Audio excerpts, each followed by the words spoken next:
Hello, I'm Allie. I'm Deb. Welcome to another episode of Coffee and Stilettos. Welcome to another episode of Coffee and Stilettos. I'm Allie, and you've got Deb. And thank you so much for joining us on this beautiful journey as we discuss all things wellness, health, fashion, love, life, just, living our most authentic selves. So if you have been with us for a while, thank you so much for coming back and joining. I love this topic. I love everything mindfulness, how to build the sustainable, beautiful, flowy lifestyle. And if you're new, welcome. Please remember to like, subscribe, and share. Or if you have a friend, just nudge them and say, "Hey, this is maybe something that could help both of you along in this beautiful journey of life." So this topic, I could talk days and hours on it. I love it. And it's all about creating a wellness, well-being routine that you can just sip right into. So there are simple, beautiful things that you can do. And Deb and I, when we were thinking about what we each love to do throughout our days and sprinkle it here and there, we came up with essentially the top three things that help us maintain a beautiful mental, physical, and spiritual side. So, Deb, let's lead it off. What was your first pick for the number one well-being thing that you do throughout your day that helps you? Moving my body is definitely something that I recognize really helps my mental psyche.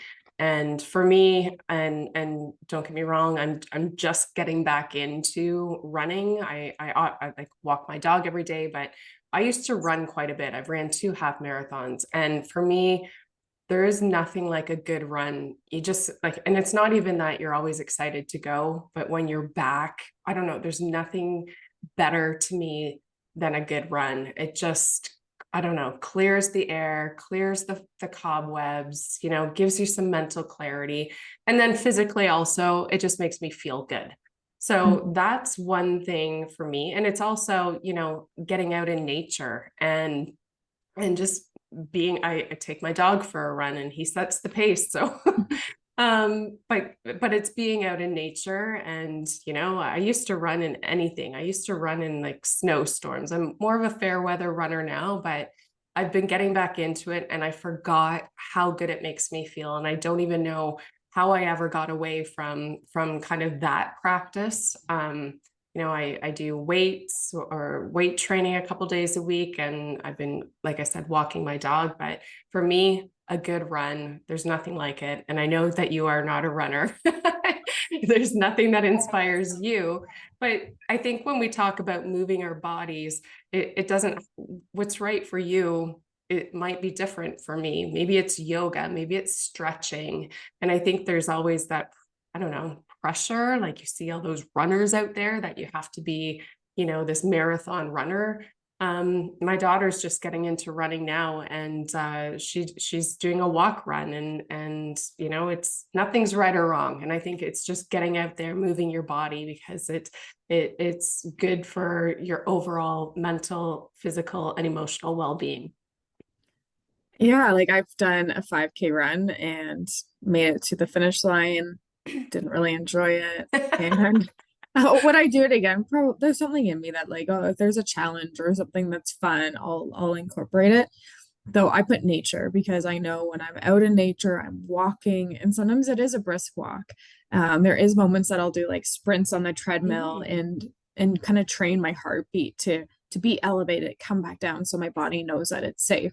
So a very different way of looking at movement. Though when I'm out in nature, I'm walking around, I got my puppy, it's just that moment of thinking like, wow, like there's so much more, there's so much out there for us. So when I was relocating and deciding what to do, like being close to something for nature was really important for me. That I know is something like you're saying helps my mental, physical, emotional state. And I'm sure like if it even if it is like we haven't seen sunshine here in Ontario, I feel like for months. Forever. It's wild. And Actually, I it's think there was one day last week because I just remember being so grateful. I was like, yeah, it was oh my like gosh, the sunshine. stop everything. Let me just put this on my face for the whole day. So I like getting out and like touching the trees or embracing like the little sounds. Like even in the crisp of winter, there's beautiful sounds that can be heard. So nature was really the movement piece. I don't mind going to the gym. However, I do find that nature while walking and enjoying it has a different vibe to it that I ensure I incorporate. And I think the point as well is to do something that brings you joy.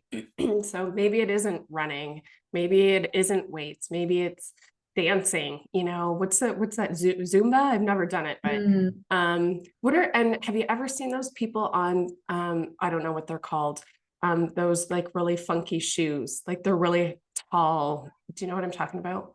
I've never I'm tried it. thinking stilts. No, I haven't. Yeah, No, not I've never yet. I've never tried it, but it like looks interesting. So maybe trying new things to get your body moving. Maybe it's taking a class that you've never considered before.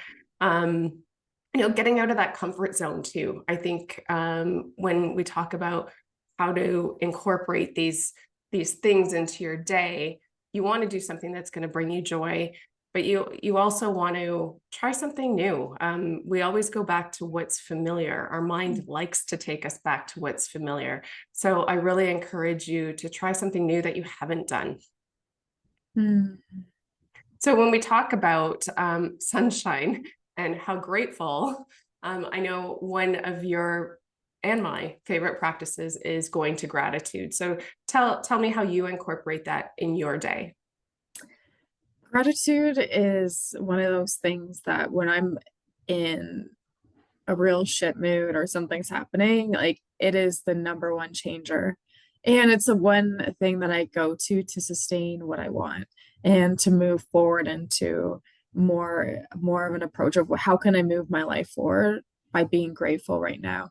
And that can look like just do thank you steps as soon as I wake up, being grateful Mhm. for being alive first thing in the morning, right? Like training my mind for those first few seconds in the day to be like, wow, I'm awake.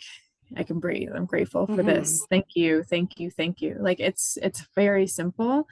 And then getting into a journaling practice. And I go in waves of journaling. There's sometimes like I'm writing like novels of who knows what I should read back or setting goals and doing things that like are maybe forgiveness practices. So gratitude has been the number one consistent message that helps me over let's say the last 5 years. Is just like what am I really grateful for and getting specific on that gratitude. It's not, oh, I'm grateful, that the sun came Mhm. out today.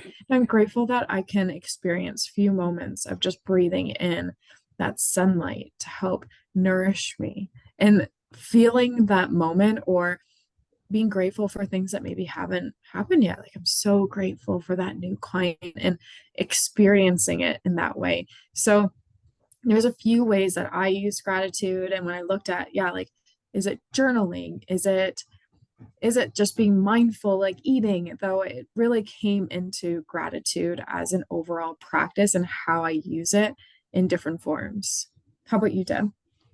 Yeah, I love that. And I love going to, like you said, going to gratitude. If I'm in kind of a funky space and not feeling so great, it is probably one of the easiest ways to shift your mood. And I just find, like you said, the little things, when you wake up, grateful for my pillow, I'm grateful for my bed, I'm grateful for being under the blankets right now because it's probably cold outside. But those things. And as you go about your day, the more that you can just find gratitude in just those little things, over time, it just becomes something that's so natural to you, and it really elevates your mood. So I love those points. I like to um, find 5 things I'm grateful for now, and then 5 things I'm grateful that Mm, I'm looking to bring into my life. So, like you said, whether it's a client, whether it's a business goal, whether it's a new house, whether it's a new car, but being specific on, like you said as well, like not just grateful for everything, just like being really grateful for my, cup of tea in the morning. It's something as silly as that, or it's not even silly, but even just like when you're making a cup of tea, like I am so grateful now for this tea really brings you also back to the present moment. So if you're worried or anxious, sometimes going back to those gratitude practices really brings you back to the present, and then takes your mind off of maybe some of the worries or anxieties that you might be having. Mm, I love that, being present in the moment, because it's so, so powerful. Absolutely. Absolutely. Okay, what's our third one on the agenda here for bringing in some new things into our routine to make us a little bit more centered and grounded? It's like it's so simple, and I think it's sometimes it's got a bad rap, or there's a lot of resistance to it, though. It's meditation. And when I first started meditating, probably 6, 7 years ago, it was like there's this like unknown, am I doing it right? And I have to do it this way. If I'm not doing it this way, it's not right. And over the course of my personal journey, there's so many different meditative practices to take in. I've gone from various different guided meditations, and done series of guided meditations, and it's really listening to what I need at the time, because sometimes I do need someone to like guide me through. I went a while where I didn't have any guided meditations, that I was centering going from my head to my heart, and like breathing into maybe a question that I was asking, or a problem that I wanted to solve, or just looking for clarity in different ways and being very silent. And then within nature and walking, like definitely getting into that heart space of like a walking meditation and being mindful of the moment. So I know that there's always different constraints I hear of time. And I feel like everything can just take mere minutes, and it is maybe just starting with a 30 seconds to 2 minutes, and noticing the differences, because you don't have to be monk like and know that you're going to do 2 hours of meditation. Like, I don't think that's the point. And it's recognizing, I don't think it's like releasing that judgment. You don't do meditation wrong. Maybe some people might, I don't know, give you a hard time on something, and that's their own ego speaking, though. Like, it's a practice, and like yoga, like running, like anything else, like it takes time. It takes that rigorous like discipline, almost, to say like, okay, I'm going to create a practice of this. And there's some days like there is no calming my mind. It's going a mile a minute, though I know that I took the time because something shifted, even if it wasn't like the total relaxation or centering that I was looking for. So meditation, is simple. You can do it so many different ways. There's a lot of different options. I love guided meditations for different human design clients, to getting them into their flow, and seeing life a little bit differently. And that kind of wraps into hypnosis and how you can Mhm. reach those deeper states. So meditation is like, if it's not on a list or something that you're working on practicing, like, I feel like consider it for sure. Yeah, and I like that point, that I think there's I think when a lot of people think of meditation, they think of yogis, or like you said, monks, and you have to sit there for hours on end. And there is no right or wrong way to meditate. For me, it is just trying to get quiet, because they always say the answers are within. And when you can take that time to get quiet, maybe you will have an idea come to mind, or maybe it'll be later in the day that you really go within and ask the question, and then be aware of what's happening around you. Maybe it's a billboard, maybe it's a sign, but it, like you said, it is a practice, and it takes at least 21 days. So I would encourage everyone to give it a go, for commit to a practice, less than 5 minutes a day. There's lots of apps out there. I use Insight Timer. You can add a timer, you can add bells, you can have guided meditations, and it's a completely free app. So I encourage you to download that. There's lots of other ones out there as well. And you know, they do say scientifically, meditation promotes relaxation and stress management. So if you want a little bit of stress relief, I would encourage you to give meditation a shot. Hmm. It's it's wild, and it's so beautiful, and it's in a time where you're looking for like, oh, what's a quick fix? It's these things that are very free and available to you all the time. It's just allowing yourself to get quiet, and I think that scares people sometimes. Yeah. What's actually going to come through? And 5 minutes. Everybody has 5 minutes. Everybody. Yeah. After you're done this podcast, don't go on Instagram.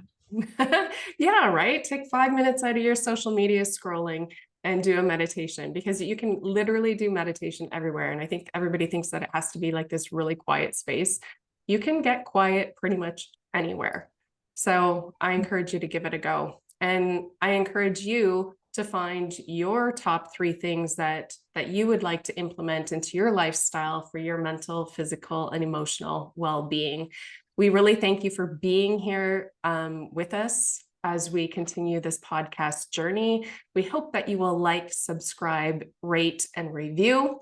And you'll catch us next week with another episode of Coffee and Stilettos. Have a great day, everyone.